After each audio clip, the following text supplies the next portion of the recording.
Você conhece alguma criança, filho, sobrinho, neto, que você nitidamente vê que tem problemas que ninguém descobre o que é? Hoje, crianças com problemas espirituais.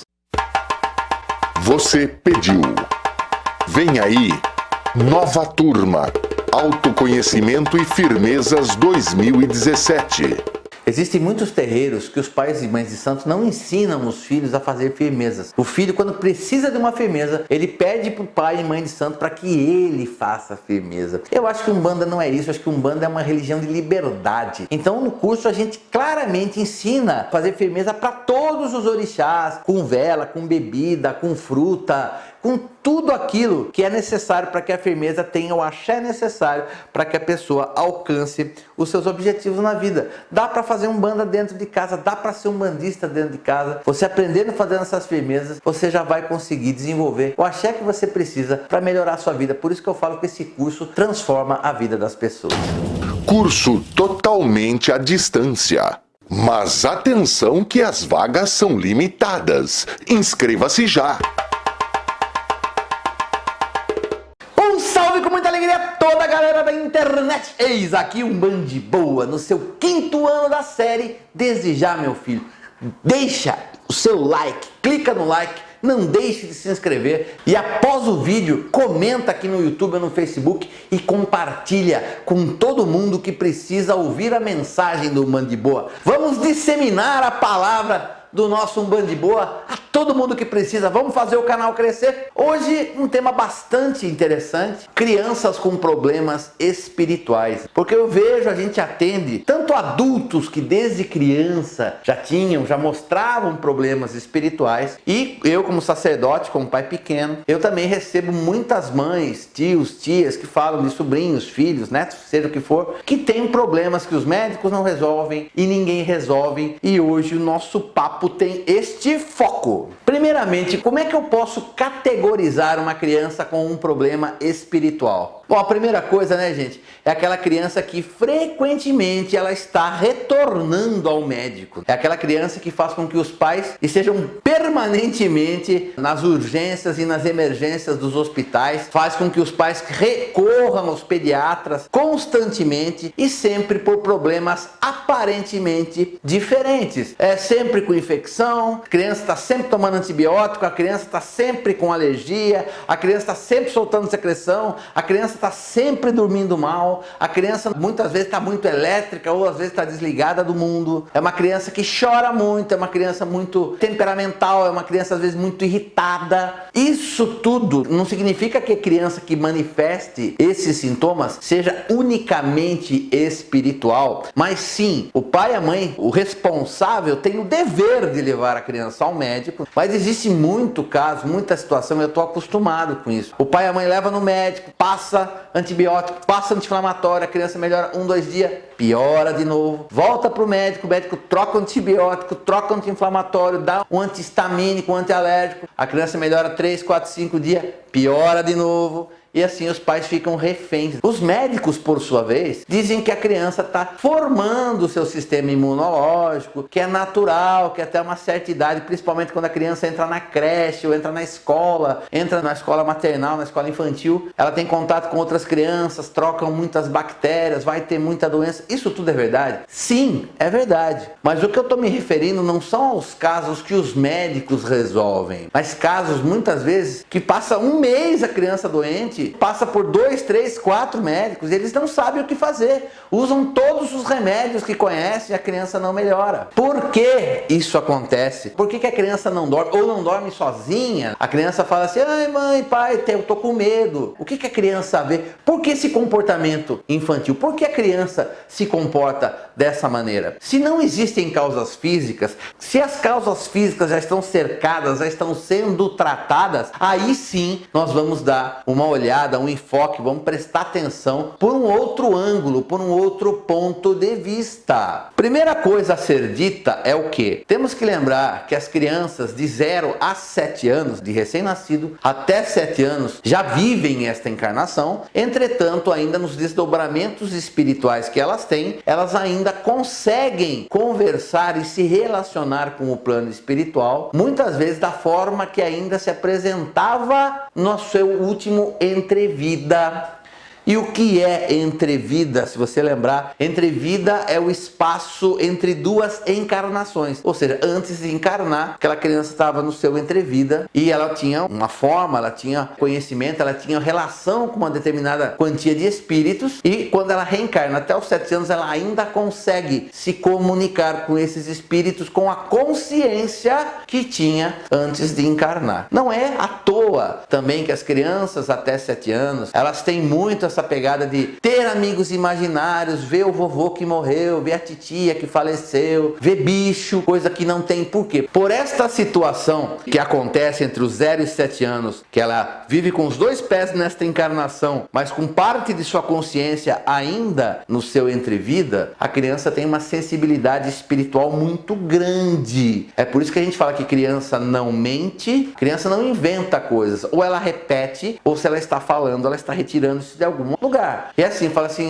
mãe, eu vi o vovô que faleceu. A mãe normalmente não acredita, mas ela fala, o vovô falou que tem saudade de quando você fazia tal coisa quando era criança. Daí a mãe fica assustada, porque a criança não sabia daquela informação. Então, nós temos que prestar atenção, nós temos uma responsabilidade com as crianças no enfoque do ponto de vista espiritual muito grande, porque tem que se ter paciência e conviver com criança. Todo pai, toda mãe, todo avô, avó, tio, tia responsável sabe que não é fácil. Criança tem muita energia, criança pergunta muito, criança pode ser muito irritante, mas antes de só tratar como uma criança irritante, como uma coisa de criança, é necessário a gente lançar um olhar diferente sobre o comportamento dessas crianças. E muitos vão falar para mim, mas Márcio, antigamente não acontecia, por que agora está acontecendo em maior quantidade? A resposta é muito simples. Em primeiro lugar, eu percebo que essa geração que tem nascido do ano 2000 para cá tem uma mediunidade latente, já tem uma mediunidade muito forte, muito intensa dentro de si. E isso faz com que, além de ser uma criança de 0 a 7 anos, já tem uma sensibilidade espiritual maior, tem uma mediunidade muito grande. A segunda situação dos problemas, essas situações estarem se multiplicando, é que antigamente isso ocorria em menor quantidade, mas ao mesmo tempo nós tínhamos o nosso mundo repleto de benzedores, benzedeiras, rezadores, rezadeiras, que eram os verdadeiros médicos da família, eram os primeiros pediatras que se tinham, porque a criança desenvolvia qualquer problema, desde medo, fazer xixi na cama, tinha verruga, a criança não dormia, a criança estava irritada. Onde você levava em primeiro lugar? Você não levava no médico, você levava na benzedeira, você levava no benzedor, e ele, através da reza, livrava a criança de toda aquela negatividade, colocava ela em equilíbrio e a criança saía bem. Os casos eram assim, não na sua maioria, mas muitos casos que eu ouvia, eu era uma dessas crianças, ficava bem 4, 5 dias, uma semana, depois voltava tudo de novo com toda a força, com toda a carga. Minha mãe, ela fazia rodízio de benzedeira comigo no meu bairro. Meu bairro tinha muitas benzedeiras, graças ao Oxalá eu tive a oportunidade de conhecer muitas benzedeiras boas, que faziam realmente seu dom com amor, com o coração, com o devido respeito ao sagrado. E eu fui socorrido muitas vezes por essas situações. E não é só isso, tinha até uma nomenclatura para as doenças que a criança tinha. Era bucho virado, chaleira virada, era olho gordo, era mal olhado. Tinha uma série de coisas que se falavam e realmente os benzedores e benzedeiras resolviam o problema das crianças, os problemas espirituais. Os problemas que eram físicos, eles não resolviam. Há que se lembrar também que tanto antigamente quanto nos dias de hoje, a criança pode até ter um problema de saúde verdadeiro e vai no médico e não descobre, vai no médico e faz exame e não descobre,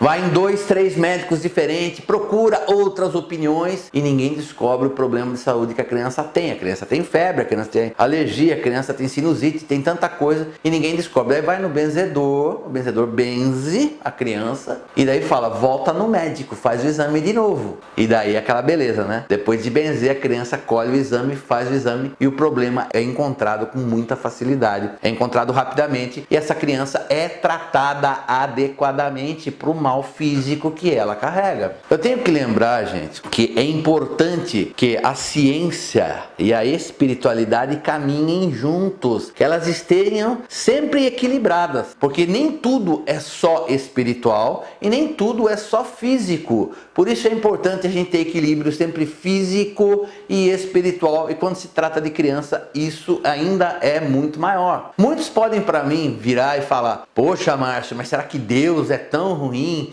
que permite que o mal chegue até uma criança, se instale numa criança, que um espírito obsessor possa obsediar uma criança? Eu falo assim: Deus é infinita misericórdia e sabedoria. Jamais ele permitiria uma coisa, em primeiro lugar, se a criança não aguentasse, em segundo lugar, se a criança não tivesse esse resgate para fazer. Tudo isso é muito moldado. A criança recebe o aporte, aquilo pode até atrapalhar a vida daquela criança, mas não é determinante para acabar com a vida da criança, para tirar a vida dela, por exemplo. Que isso também pode ser um karma coletivo entre os pais e a criança. Mas acima de tudo, antes de falar que é Deus quem coloca o mal sobre uma criança, vamos fazer algumas reflexões. Já falei aqui que a criança tem uma sensibilidade espiritual muito grande. Só que existe uma situação. Como eu disse que as crianças do ano 2000 para cá estão nascendo com uma mediunidade latente, uma mediunidade ostensiva cada vez mais forte e mais intensa, é natural, se algum mal for dirigido para o pai ou para a mãe, que esse mal seja absorvido pela criança. Porque sempre o médium que tiver a mediunidade mais intensa vai absorver toda a negatividade que estiver com os outros com o qual ele convive. Então é natural. Às vezes a culpada não é nem a criança. O dom que a criança tem puxa o mal que está com o pai, que está com a mãe, que está com o avô, que está com o amiguinho da escola, que está com o irmãozinho, com a irmã mais velha. Então existe essa situação também para ser feita. Então a responsável direta não é a criança, mas a falta de orar e vigiar das pessoas que rodeiam esta criança. Então todos que estão em volta de uma criança têm, segundo o que eu acredito, a obrigação, o dever moral e espiritual de estar sempre em equilíbrio. Se não houver equilíbrio, se a criança for o médium mais forte da casa, certamente vai puxar o mal e começa toda essa sorte de a criança ficar irritada, da criança não dormir, da criança ver um bicho, da criança tem febre, vai no médico, não tem nada. Por isso que eu falo para vocês, às vezes o problema não é a criança, e sim quem o cercam. Fora todo esse enfoque espiritual, temos que lembrar que a criança também, ela é muito vulnerável, ela é muito frágil, ela é muito delicada para assuntos emocionais. Normalmente, se um casal chega até mim reclamando que seu filho está com situação de não dorme, o filho só quer dormir com a mãe, só quer o pai, o filho vive doente, o filho vive resfriado, eu, além de investigar a vida da criança, eu também procuro investigar a vida do pai e da mãe. Não adianta só ver a criança, tem que ver o pai e a mãe, porque às vezes o problema está com o pai e com a mãe, ou entre os dois, está havendo choque entre os dois, e essa energia negativa de uma briga, de uma discussão muito feia, de um desentendimento muito forte, gera uma energia negativa,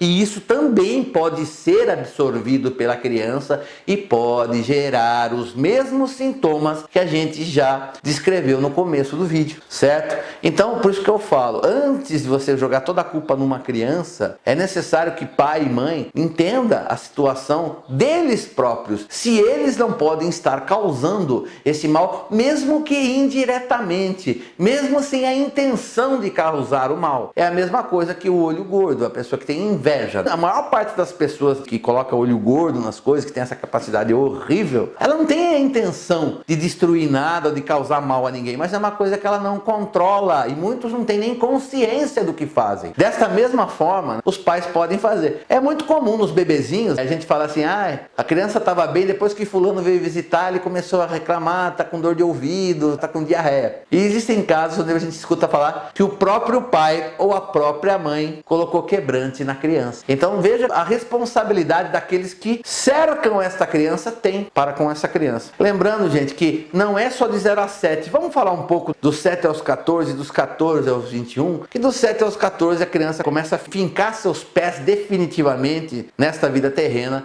e passa a ter uma noção maior da sua posição neste mundo em relação ao mundo que a cerca. Então, é necessário dar instrução e estar sempre orando e vigiando. É importante ensinar as crianças a rezar, a orar, a ter entendimento, de ter gosto por religião de uma forma lúdica, de uma forma agradável. Não é enfiar religião goela abaixo das crianças. Um caso muito simples é meus filhos. Eu tenho um filho de 14 e uma filha de 11. Eles não querem saber de Umbanda. Eu não os forço a nada. Ambos são batizados na igreja católica, porque assim era o meu costume, o desejo dos avós, tanto paternos quanto maternos. A gente batizou na igreja católica. Eu também não era sacerdote na época, não tinha esse entendimento quando eles nasceram. Eles estão crescendo. Quando chegar a idade deles, vão procurar. Mas eu deixo claro a minha postura religiosa, de quanto a religião é importante. Eu falo sobre Deus, eu falo sobre entidades, eu falo sobre Jesus com elas, eu falo sobre Bíblia, falo de diversas religiões que existem com elas e deixo eles tomarem as suas decisões. Mas estou sempre orando e vigiando, olhando meus filhos para verificar se eles estão desenvolvendo algum problema espiritual. Se precisar, eu benzo, se precisar, eu firmo vela, se precisar, eu faço uma firmeza, se precisar, eu faço tomar um banho. Já é mais difícil, mas o mais velho principalmente tem um pouco de resistência com relação a isso, mas aceita de fazer um banho nessas crianças, um banho de sal grosso, um banho de ervas. Então eu estou olhando e estou orientando indiretamente. Tipo assim, eu não chego para os meus filhos e falo, olha, agora nós vamos falar de religião. Mas toda vez que existe uma situação que acontece comigo, que eu tenho um caso que eu não cito nomes, mas eu conto o caso para eles, e ilustro do que isso pode acontecer, quanto a religião mudou a vida da pessoa. São situações que eu estou sempre colocando eles a par. Para quê? Para que eles possam entender que se um dia alguma coisa der errado, eles têm uma válvula de escape na religião e eles deverão buscar seus caminhos através dos seus próprios gostos e experiências, ok? Não é porque eu sou sacerdote que meus filhos têm obrigação. Se meus filhos quiserem ser evangélicos, eu posso até não ficar feliz, mas eu tenho por obrigação respeitá-lo, da mesma forma que ele tem a obrigação de respeitar o meu posicionamento. Mas acima de tudo, após os 14 anos, acontece o quê? Uma grande explosão de hormônios no corpo dessa que já não é mais uma criança e sim um pré-adolescente. Se essa criança, esse jovem então, esse adolescente, ele tem uma mediunidade muito forte, muito intensa, quando chega a adolescência e a carga de hormônios potencializa toda essa condição mediúnica, aí a gente pode verificar uma mudança de comportamento muito grande. E sim, a espiritualidade pode ajudar. Levar as crianças e os adolescentes para os terreiros tomar passe é um caminho? Sim, é um caminho. Ajuda? É claro que ajuda. É mais fácil você fazer isso com a criança até uns 13, 12 anos. Depois disso, é difícil você forçar, porque não adianta a criança ir forçada a tomar passe também, que não dá. Ela tem que entender que o que está sendo feito ali é pelo bem delas. Existe uma outra situação que é importante sim, batizar as crianças, todas elas. Não importa a religião que se batiza, mas que se batize. Aí você fala, como assim, Márcio? Não tem que ser batizado na Umbanda? Eu vou falar assim, não, meu filho. Tem que ter sim um representante religioso com amor ao ofício. Não importa se são padres, se são pastores, se são mestres, o que nome quer que eles recebam, se eles têm amor ao ofício sacerdotal, sim, passam a ser canais da energia superior, da energia da espiritualidade superior para fechar. Uma criança que não é batizada, ela é muito exposta. Ela pega as energias negativas com mais facilidade, ela fica doente com mais facilidade, ela é mais irritável, é uma criança mais ansiosa,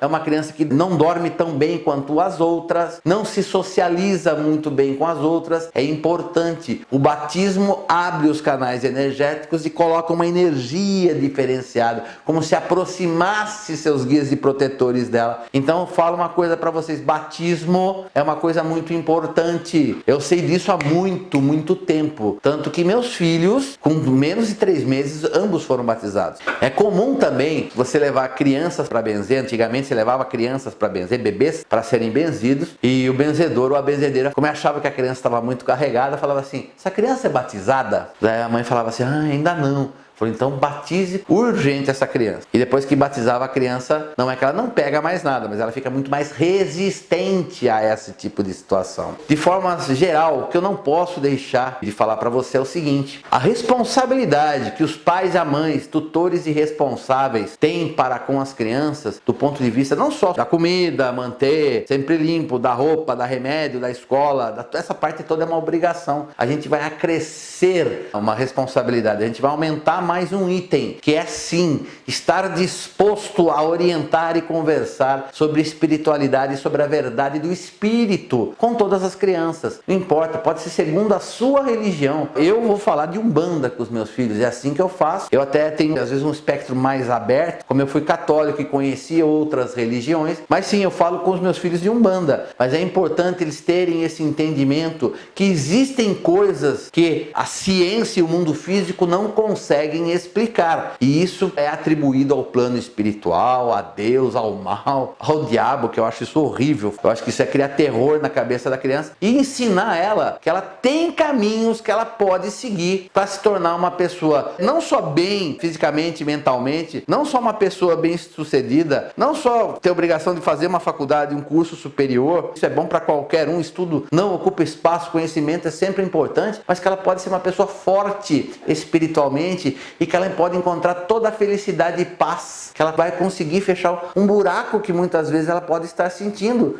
que a religião é o caminho. A Umbanda é um caminho maravilhoso nesse sentido. E nós temos essa responsabilidade, porque o que nós ensinamos, da forma que nós tratamos e conduzimos as crianças e os jovens, isso tudo é que vai determinar que tipo de adulto nós teremos lá na frente. Então nós temos uma responsabilidade muito grande com isso. Uma outra situação, crianças de 0 a 7 anos, todas as obrigações, todas as firmezas, todos os pedidos podem ser para Ibeji, Cosme e Damião, para Iemanjá, que é a mãe de todos, e Oxum. Iemanjá e Oxum são as duas grandes mãezonas, adoram cuidar das crianças. Muitos dizem que Oxum cuida da criança até que ela comece a andar e falar. Depois fica ao encargo de Cosme e Damião. Mas eu diria que tanto Cosme e Damião quanto Iemanjá e Oxum são três forças muito positivas para as crianças de 0 a 7 anos. E depois disso você pode continuar usando Cosme e Damião. Eu uso Cosme e Damião até para mim na minha casa, que a energia de Cosme e Damião é essencial para qualquer pessoa. Mas sim, você pode usar daí a criança conforme você sinta o dom, a vocação que ela tem, você pode invocar num determinado momento, um determinado orixá, uma determinada entidade, para que aquela energia se coloque sobre aquela criança e a liberte. Se a criança está ruim, você pode firmar vela para Exu, para a criança? Muita gente me pergunta isso. Fora tudo isso, não pode faltar vela de anjo de guarda. Sempre que possível, as velas de anjo de guarda devem estar firmadas para todos, inclusive nós adultos. Mas para crianças, tanto quanto mais importante. Principalmente se a criança manifesta situações espirituais com muita regularidade, com muita constância. Se isso é muito comum, firma sempre vela para o anjo da guarda. Pode firmar vela para o Exu da criança? Pode firmar vela para o Exu da criança, desde que você tenha um conceito sublime de Exu. Se você for pensar em Exu como diabo, eu não prefiro que você não firme nem para você uma vela de Exu. Exu é uma energia tal qual qualquer outro orixá e deve ser respeitada como também potência da energia divina. Se você pensa dessa forma, não tem problema não somente firmar para Exu, mas para qualquer orixá. Se você é uma pessoa que tem fé em seu Zé Pilintra, no Caboclo Tupinambá, no Pai Joaquim de Angola, no Baiano Zé do Coco, não importa também, qualquer entidade poderá ser chamada para ajudar aquela criança. Crianças de 0 a 7 anos deve ser dado preferência para Cosme e Damião. Se não andarem falarem, preferência para Iemanjá e Oxum. Para arremeter, eu quero deixar um recado para todos os pais, mães e responsáveis de crianças com necessidades especiais, principalmente aquelas ligadas ao emocional ou ao mental. Esse tipo de criança tem uma sensibilidade ainda maior ao plano espiritual. Qualquer desarmonia emocional ou espiritual, essa criança vai sentir e vai se comportar negativamente com muito mais velocidade do que outras crianças. Isso na minha modesta opinião. Podem também não ser todas, mas pela minha experiência é a maioria. Temos casos de mãe que tem uma criança autista que vai até o nosso terreiro e que o filho dela é uma criança muito bacana, adora aquele menino. É uma criança ativa, é uma criança, gente. Ele quer brincar, ele não quer ficar em tal lugar. Mas quando começamos a cantar para os orixás e para as linhas de trabalho, essa criança fica numa paz e num sossego no colo da mãe que é até bonito de ver. Por quê? Porque ele reconhece o axé, ele reconhece a energia espiritual positiva que está chegando até ele. Por isso ele se acalma. Se fosse negativo, ele ficaria nervoso, ficaria irritado. Então, eu peço a esses pais que sim, continue com todo o tratamento multidisciplinar, com médicos, com terapeutas, com fisioterapeutas, com tudo que essa criança merece e que pode alcançar. Mas é importante sim que o equilíbrio espiritual esteja sempre presente na vida das crianças. Criança, se Deus colocou para passar por uma situação dessa, a criança consegue, faz parte do resgate dela e isso vai ajudar também a lapidar a personalidade do adulto que ele se tornará no futuro. E este era o vídeo de hoje. Galera, não deixe de dar o like, não deixe de se inscrever. Botão vermelho, clica no sininho, recebe automaticamente as novas notificações dos vídeos que o Band de Boa coloca no ar aqui no YouTube. Quer falar com a gente? Deixa aqui a sua história da sua criança, do seu filho, de uma criança que você conhece, do que foi feito, de benzedor, benzedeira, de crianças com problemas espirituais. Conta aqui no YouTube, vamos bater aquele papo. É importante, o importante, acima de tudo, é que você compartilhe esse vídeo com todo mundo que precisa ouvir, com todo mundo que precisa saber a importância de que nós temos na orientação e no cuidado do ponto de vista espiritual com todas as nossas crianças. Você sabe o que eu quero? Sabe? Eu quero que você fique de boa. Peço ao meu Pai Oxalá nesse momento, Pai, derrama a sua força e sua luz por todas as crianças do plano terreno, meu Pai. Dai a todas elas a saúde, a proteção, a paz e a prosperidade, mas acima de tudo, meu Pai, peço que você desperte, que revele na mente, no coração, no espírito dos pais e mães de todas as crianças a importância do entendimento da vida espiritual, do mal espiritual, da energia espiritual, tanto positiva e negativa, para que ela possa buscar ajuda efetiva, para que ela possa orientar essas crianças de forma adequada, para que elas possam ter entendimento e possam gozar sempre, Pai, além da sua bênção maior, sempre de equilíbrio e de todo o auxílio espiritual que elas necessitam para serem crianças, para se desenvolverem com muito vigor, com muita alegria, com muita inteligência e, acima de tudo, que possam trazer a alegria e a esperança que nós adultos sempre esperamos dela. Que Oxalá abençoe a todos e até a próxima.